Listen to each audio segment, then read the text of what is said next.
What's up guys, today I want to talk about Penguin Finance. Penguin is one of the more popular yield farms on Avalanche's ecosystem.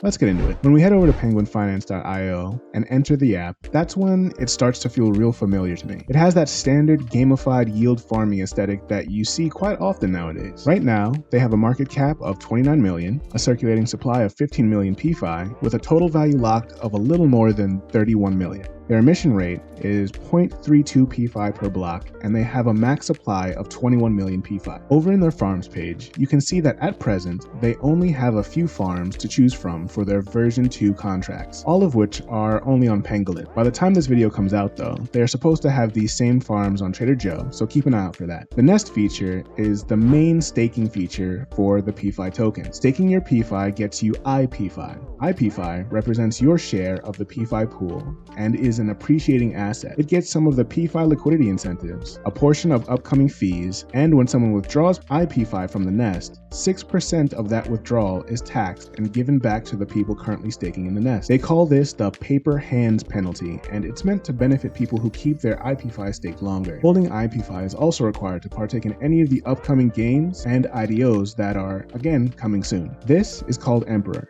a king of the hill betting type game where you bid against other players to see who is willing to bet the most money to win the jackpot. Each bet is taxed, with a percentage going to iPefi stakers. I couldn't find out much information on the arena. Even when I asked in the Discord, they didn't give out any kind of specific information, except that it'll be announced in the future. I did find out that they plan on having another IDO sometime this month, so the launchpad is up and running and I'll keep an eye out for it. They have a small collectibles section that's coming soon and an auto compounding section that I'm personally not that interested in. Now, let's head over to their docs. As far as the token distribution goes, I would say it's well done in my opinion. 25% is under the control of the team, with the rest being distributed to the community through airdrops or through liquidity and staking rewards. The roadmap is more like a checklist by their own admission. Some highlights I found interesting were they plan to have an area called Club Penguin. This is where you can stake Pefi for X Pefi, which you can then further stake to earn other tokens. A couple other things that I found interesting was that they were looking to get a centralized exchange listing,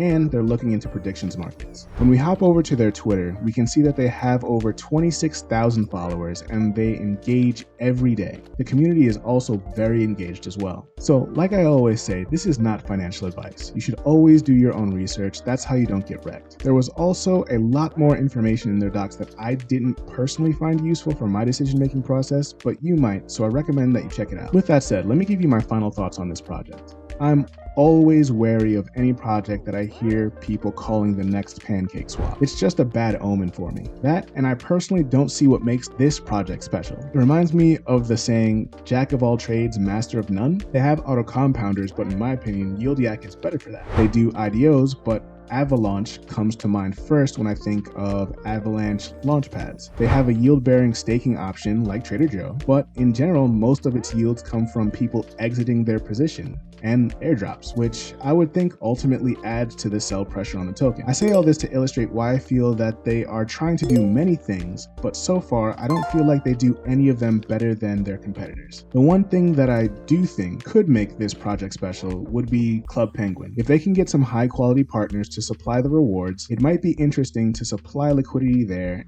and earn, let's say, Zava or Joe from the Pefi rewards. They also have a very strong marketing team. The animations that they have in their movies and the social media presence is impressive. But for me, at this point, this project is still too early to invest in. I plan to look at this project again in a couple weeks and see if the TVL can get to 2 to 3x its market cap. That would signal to me that they've implemented something that the market thinks is valuable. Let me know what you think in the comments. Next, you should check out my Avalanche Gems videos. I'll see you in the next video, and we can keep talking about getting more coins.